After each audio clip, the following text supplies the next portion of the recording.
student of class 12th. How are you? I hope you will be fine, and I pray to for your better future. As you know that the online classes were running by QH Inter College, Ganjwara. So we will discuss in this video the physics class chapter 1 of class 12th. पीछे हम discuss कर चुके हैं वैद्युत क्षेत्र की तीव्रता, ठीक है, और कई सारे टॉपिक्स। आज का हमारा टॉपिक है वैद्युत द्विध्रुव, जिसे इंग्लिश में कहते हैं इलेक्ट्रिक डाइपोल, ठीक है। अब जिसे समझेंगे कि क्या होता है इलेक्ट्रिक डाइपोल, वैद्युत द्विध्रुव क्या होता है, क्या इसके प्रॉपर्टीज़ हैं, कैसे हम जानेंगे कि ये इलेक्ट्रिक डाइपोल है, वैद्युत द्विध्रुव है। तो इसके पहले डेफिनेशन देख लेते हैं। किन्हीं दो समान परंतु विपरीत आवेश, एक बात आप जान लें कि कोई दो आवेश समान परंतु विपरीत, विपरीत इसका मतलब ये है कि उनके जो परिमाण है, जो उनकी मैग्नीट्यूड है, वो क्या हो, इक्वल, बराबर हो। विपरीत आवेश से मतलब क्या है कि उनके जो प्रकृति है, जो उनका नेचर है, वो कैसा हो, अपोजिट हो। आपको पता है कि आवेश की दो ही प्रकृति हैं, दो ही नेचर है, पॉजिटिव और नेगेटिव। तो आवेश कैसे हो, दोनों समान हो, मैग्नीट्यूड मतलब उनका परिमाण समान हो, लेकिन उनका जो नेचर है, जो उनकी प्रकृति है, वो समान ना हो। मतलब पॉजिटिव पॉजिटिव ना हो, धनात्मक धनात्मक ना हो, या ऋणात्मक ऋणात्मक ना हो, एक धनात्मक और दूसरा ऋणात्मक, ठीक है। लेकिन उनके जो परिमाण है, जैसे अगर एक 2 कूलाम का है तो दूसरा भी 2 कूलाम का होगा, ठीक है। लेकिन एक +2 कूलाम और एक -2, ओके। तो किन्हीं तो समान परंतु विपरीत आवेश, यानी समान हो लेकिन विपरीत, अल्पतम दूरी very very very very small, बहुत कम दूरी पर रखे, जो निकाय बनता है, निकाय जो बनता है उसे वैद्युत द्विध्रुव कहते हैं, उसी को वैद्युत द्विध्रुव कहते हैं। अब निकाय वर्ड है, निकाय क्या होता है, इससे पहले और भी डिफाइन किया है मैंने। निकाय इंग्लिश में कहते हैं इसे सिस्टम। तो जैसे कि क्लास, हम क्लास कब कहेंगे, क्लास कोई एक क्लास रूम में एक स्टूडेंट बैठा हो, क्या उसे मैं क्लास कहूँगा, नहीं। 2 बैठे हों तब भी नहीं। हम कब उसे क्लास कहेंगे, जब बहुत सारे स्टूडेंट्स क्लासरूम में बैठे हों, तब हम उसको क्या बोलेंगे कि क्लास चल रही है, क्लास 12th है या क्लास 11th है, जो भी। तो वो स्टूडेंट से मिलकर, जैसे कि एक स्टूडेंट था तब मैंने ये कहा क्लास नहीं है, स्टूडेंट से मिलकर एक निकाय बन गया, एक सिस्टम बन गया, जिसको हमने क्या कहा, नाम दिया क्लास। तो ऐसे ही निकाय जो है, सिस्टम जो है, एक आवेश से नहीं बन रहा है, बल्कि दोनों आवेशों को मिलाकर जो सिस्टम बना, वो क्या है, वो निकाय है। मतलब एक आवेश और दूसरा आवेश, ये पूरे को मिलाकर हम क्या कहेंगे, एक सिस्टम है, एक निकाय है। तो ऐसे निकाय को, ऐसे सिस्टम को, जिसमें कि एक प्लस आवेश हो यानी पॉजिटिव धनात्मक हो, और एक नेगेटिव हो यानी ऋणात्मक आवेश हो, लेकिन दोनों के परिमाण समान होना चाहिए। और शर्त क्या है, कितनी कंडीशन है, परिमाण बराबर हो परंतु विपरीत आवेश हो। पहली परिमाण बराबर हो, दूसरी विपरीत प्रकृति हो, तीसरी अल्पतम दूरी पर रखे हो, अल्पतम दूरी बहुत कम। ये 3 अगर प्रॉपर्टी लागू हो रही है कि 2 आवेशों पर, तो हम उस सिस्टम को, उस पूरे निकाय को क्या कहेंगे, वैद्युत द्विध्रुव। ऐसा सिस्टम वैद्युत द्विध्रुव। अभी मैं एक आवेश दिखाऊं आपको कि एक आवेश रखा हुआ है, क्या ऐसे वैद्युत द्विध्रुव कहेंगे, नहीं, वैद्युत द्विध्रुव नहीं कहेंगे। कब कहेंगे, जब दूसरा आवेश उसी के परिमाण का, उसी के परिमाण का लेकिन विपरीत प्रकृति का आएगा, तो दोनों अल्पतम दूरी पर कहेंगे, तब हम उसे क्या कहेंगे, वैद्युत द्विध्रुव। आगे देखिए, यह एक सदिश राशि है। सदिश और अदिश के बारे में आप क्लास 11 में पढ़ चुके हैं। सदिश क्या होती है, ठीक है। तो एक ऐसी है सदिश है, आपको ध्यान रखना है कि इसकी दिशा है और परिमाण दोनों होते हैं। इसकी दिशा, अच्छा अब बात आती है सदिश है, तो दिशा कहाँ से कैसी होती है, किधर होती है दिशा। इसकी दिशा ऋणात्मक से धनात्मक की ओर होती है। Very important topic point. कि ये इसकी दिशा कैसी होती है, ऋणात्मक से धनात्मक की ओर होती है। मतलब जब आपको ये पता है कि दो आवेश रखे जाएंगे, इसमें एक ऋणात्मक जरूर होगा और एक धनात्मक होगा, तो दिशा किधर से होगी, ऋणात्मक से, एरो किधर लगेगा, ऋणात्मक से धनात्मक की ओर, ठीक है, ऋणात्मक से धनात्मक की ओर। इसे वेक्टर पी से प्रदर्शित करते हैं, वेक्टर लगा हुआ है, आप जानते हैं किस लिए लगा होता है, वेक्टर सदिश राशियों के लिए से प्रदर्शित करते हैं। अब आया जैसे ये है, ये देखिए एक धनात्मक आवेश है, प्लस क्यू ले लिया, यही माना गया है कि यदि दो समान तथा विपरीत आवेश समान हो, समान से मतलब वही समान परिमाण तथा विपरीत यानी उनकी प्रकृति plus Q minus Q, Q दोनों परिमाण समान है, लेकिन एक की प्रकृति प्लस क्यू है, एक की माइनस, दूरी 2l पर स्थित है, 2l दूरी पर स्थित है। 2l मतलब ये दोनों की दूरी कितनी है, 2l है। अब 2l आप कहेंगे कि 2l क्यों लिया सर, 2 इसमें क्या काम है, अभी मैं बता रहा हूँ आपको 2l क्यों। तो 2l लिया, 2l दूरी, और 2l दूरी ये ऊपर कहा गया कि कैसी है, बहुत छोटी, वेरी वेरी स्मॉल, ठीक है। तो 2l पर स्थित हो, तब वैद्युत द्विध्रुव क्या होगा, वैद्युत द्विध्रुव ये होगा कि P वेक्टर P = Q, यानी दोनों जो परिमाण समान है तो एक किसी का परिमाण एक ही बात है, इंटू 2l जो उनके बीच में दूरी है, वो दूरी हमने ले ली, तो P vector P = Q × 2l। तो 2l क्यों, इसका मात्रक आप जानते हैं, बना सकते हैं, इससे Q आवेश का होता है कूलम, C और L दूरी का होता है मीटर, तो कूलम मीटर है।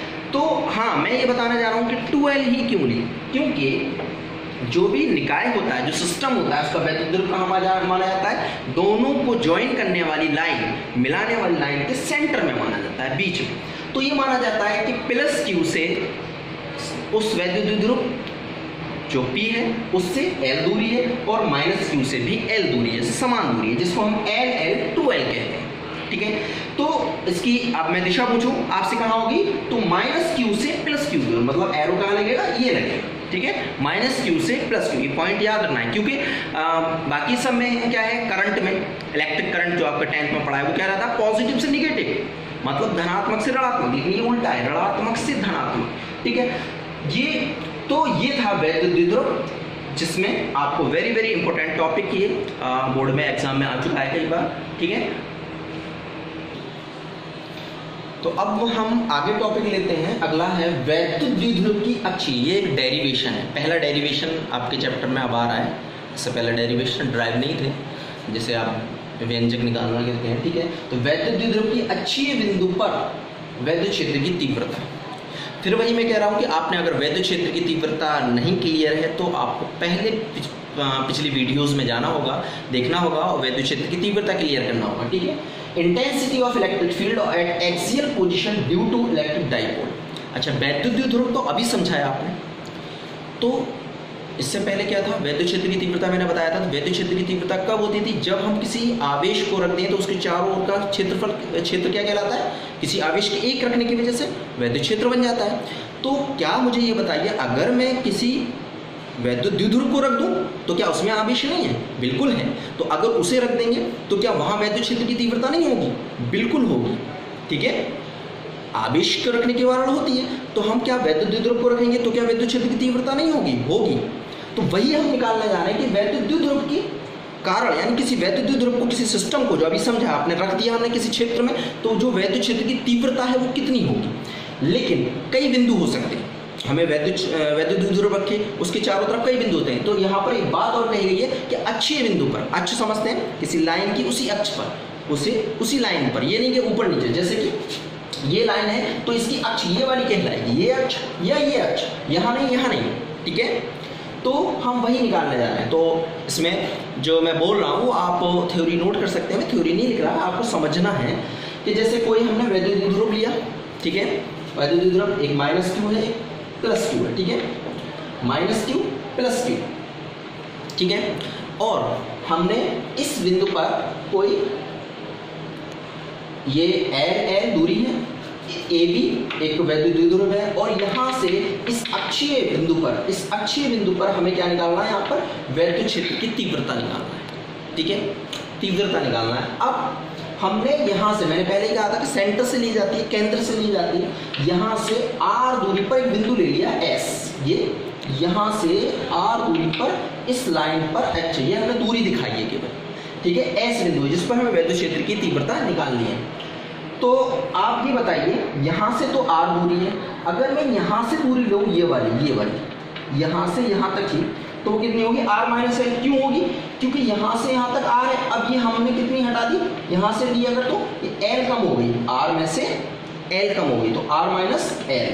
अच्छा, यहाँ से लेंगे तो क्या है, यहाँ से थी पूरी r, अब ये और बढ़ गई, कितनी बढ़ गई, l, तो ये क्या हो जाएगी r प्लस एल, ठीक है, ये ध्यान रखना है। तो अब ये है कि इस बिंदु आवेश के कारण वैद्युत क्षेत्र की तीव्रता होगी, ये क्या है, प्लस, तो प्लस, और ये भी प्लस माना जाता है, जो जितने धन परीक्षण आवेश लिए जाते हैं प्लस, तो प्लस की वजह से प्लस क्या होगा, इधर दिशा होगी, वैद्युत क्षेत्र की दिशा क्या होगी, ये होगी दिशा, ठीक है। प्लस से प्लस रिपेयर करेगा, ये प्लस भागेगा, इसकी तरफ थोड़ी आएगा, दूर जाएगा, प्रतिकर्षण करेगा। और इसके कारण जो ए के कारण होगी, जैसे ई ए दिया, तो इसलिए इसको हमने ई बी दिया है। और यहाँ पर जो वैद्युत क्षेत्र की तीव्रता होगी, दो तीव्रता निकलेंगे, वो क्या होगी, इधर होगी। वो कैसे, क्योंकि ये माइनस है और ये प्लस किसकी तरफ आएगा, माइनस की तरफ। इस तरह से हमने दो वैद्युत क्षेत्र की तीव्रता हम निकाल के हम फिर इनके वेक्टर एडिशन करेंगे, वेक्टर जोड़ कर लेंगे। तो अब ये देखें, हमें निकालना है कि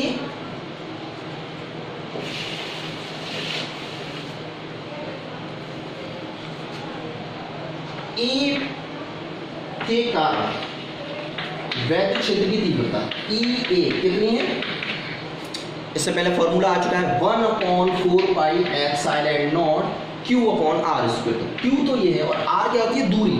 तो a से दूरी कितनी है, r प्लस l का होल स्क्वायर, ठीक है। इसी प्रकार b के कारण क्या होगी, E B equal to 1/4 pi epsilon not q upon R square. r का मतलब दूरी, तो b से दूरी कितनी है, b से दूरी r माइनस l का होल स्क्वायर, ठीक है। अब हम कुल वैद्युत क्षेत्र की तीव्रता निकालें तो वो क्या निकलेगी, कुल वैद्युत क्षेत्र की तीव्रता ये होगी कि ई कुल बराबर ई ए प्लस ई वेक्टर, हाँ vector E A plus vector, क्योंकि डायरेक्ट नहीं जोड़ सकते, वेक्टर जितनी क्वांटिटी है 11th में मैंने बताया है कि उनके वेक्टर डायरेक्शन देखना पड़ती है, ठीक है, दिशाएं। अब इन्हें हम कब जोड़ सकते हैं, इनके वेक्टर कब हटा सकते हैं, जब दोनों की दिशाएं एक कर लें। लेकिन क्या दोनों की दिशाएं एक है, नहीं, इसकी इधर है, इसकी इधर है, तो किसी एक की दिशा को बदल दें, पलट दें। पलटने से मतलब माइनस कर दें, जैसे मैंने 11th में खूब अच्छे से बताया, आपको दिशा बदलते हैं तो क्या करते हैं, माइनस लगा देते हैं। लेकिन अब हम बात आती है कि किसे पलट रहे हैं, इसे ही पलट सकते हैं, इधर दिशा कर सकते हैं, नहीं। एक बात आपको शुरू में बताया गया कि इसकी दिशा वैद्युत ध्रुव की तरह रहती है, ऋणात्मक से धनात्मक की ओर, ऋणात्मक से धनात्मक की ओर। तो इधर तो किसकी है, ई बी की है, इसकी है, लेकिन हमें किसकी करनी होगी, ई ए की। तो ई ए को करना होगा हमें, तो हम क्या कर सकते हैं, E equal to minus E A plus E B. अब हमने वेक्टर हटा दिया क्योंकि दोनों की दिशा एक कर ली हमने। अब हम वैल्यू लगा दें दोनों की, 1/4 pi epsilon not q upon r plus l का whole square plus 1/4 pi epsilon not q upon r minus l का होल स्क्वायर, ठीक है। अब यहाँ पर हमने दोनों से कॉमन ले लिया, 1/4 पाई एप्सिलॉन q, तो E इक्वल टू हो गया हमारा 1/4 pi epsilon not into Q, और ब्रैकेट में क्या रह गया, ये 1/4 पाई एप्सिलॉन नॉट क्यू इसमें भी है, 1/4 पाई एप्सिलॉन नॉट क्यू इसमें भी है, ठीक है। यहाँ क्या रह जाएगा, माइनस का 1/r प्लस एल स्क्वायर, और यहाँ क्या रह जाएगा, प्लस का 1/r प्लस वाला हम आगे ले लें, प्लस 1/r माइनस एल का होल स्क्वायर, माइनस ये वाला हमने इधर ले लिया 1/r प्लस एल का होल स्क्वायर, ठीक है। E equal to 1/4 pi epsilon not Q. अब हम इसे सॉल्व कर लें, ठीक है। तो सॉल्व कैसे करेंगे, ये यहाँ आ जाएगा r प्लस एल का whole square minus r minus L का whole square upon r minus L into r minus L into r plus L into r plus L. ये हमने क्या किया कि इनको पावर से हटाकर फैक्टराइज में लिख दिया, ठीक है। अब यहाँ पर इसको a प्लस बी के होल स्क्वायर से फॉर्मूला बोल दें, इसको a माइनस बी के होल स्क्वायर से, ठीक है। E equal to 1/4 pi epsilon not q, तो फॉर्मूला हम बोलेंगे तो ये हो जाएगा a square plus B square के हिसाब से r square plus l square plus 2rl, ऐसे ही हो जाएगा। माइनस का, क्योंकि माइनस लगा है इसलिए माइनस का r स्क्वायर और माइनस का l स्क्वायर प्लस का 2rl, ठीक है। अच्छा यहाँ देखें, ये r minus L R plus L एक फॉर्मूला होता है a minus B A plus B, तो a minus B A plus B क्या हो जाएगा a square minus B square, ऐसा ही दोनों के साथ हो जाएगा a square minus B square समझ लो R square minus L square, ठीक है। अब देखिए आर स्क्वायर से R square cancel, L square से एल स्क्वायर कैंसिल, ठीक है। E equal to 1/4 pi epsilon not q 2rl, और ये क्या हो गया R square minus L square का होल स्क्वायर, ठीक है। अब हम क्या करेंगे कि जो आप ध्यान दीजिए, जो आर एल जो डिस्टेंस है वो बहुत छोटी है, वेरी वेरी स्मॉल, इससे आर से, यानी आर से L very very small, R बड़ी है और एल उसकी कंपेयर में, अगर हम दोनों का कंपेयर करें, तुलना करें, तो आर बहुत बड़ी है और एल बहुत छोटी सी है, ठीक है। तो हम इससे क्या करते हैं, निगलेक्ट कर देते हैं, ठीक है, यानी जीरो मान लेते हैं, एल को जीरो मानेंगे यहाँ पर इस वाले टर्म में, ठीक है। तो E इक्वल टू इस कंपेयर में मानेंगे, आप ये नहीं कहेंगे यहाँ पे एल जीरो क्यों लिया है, जीरो वहां नहीं लिया जाएगा, यहाँ के कंपेयर में हमने बात करी है कि माइनस कंपेयर हो रहा है, यहाँ कंपेयर में, यहाँ जीरो एल को नहीं लिया जाएगा, एल को जीरो यहाँ लिया जाएगा, ठीक है। तो 1/4 पाई एप्सिलॉन नॉट 2, यहाँ हो जाएगा q into 2l into r, ऐसे लिख सकते हैं ना, और यहाँ हो जाएगा r स्क्वायर का भी स्क्वायर, क्यों r स्क्वायर रहा, जीरो रहा तो इसका स्क्वायर ये रहा, ठीक है। अब ये आपको पता है क्या होता है, q इंटू 2l किसका फॉर्मूला होता है, p का, अभी इससे पहले था वैद्युत द्रव्य p का था, तो E equal to 1/4 pi epsilon not, इसको हमने p लिख दिया इंटू r, और ये कितनी होगी r पर पावर 4, तो ये r इससे r 3 टाइम कैंसिल हो गया, तो E equal to 1/4 pi epsilon not vector p upon r, ये फॉर्मूला है वैद्युत क्षेत्र की तीव्रता वैद्युत ध्रुव के कारण, ओके। इसे समझें, दोबारा 2-3 बार देखें, इस रिवाइज करें,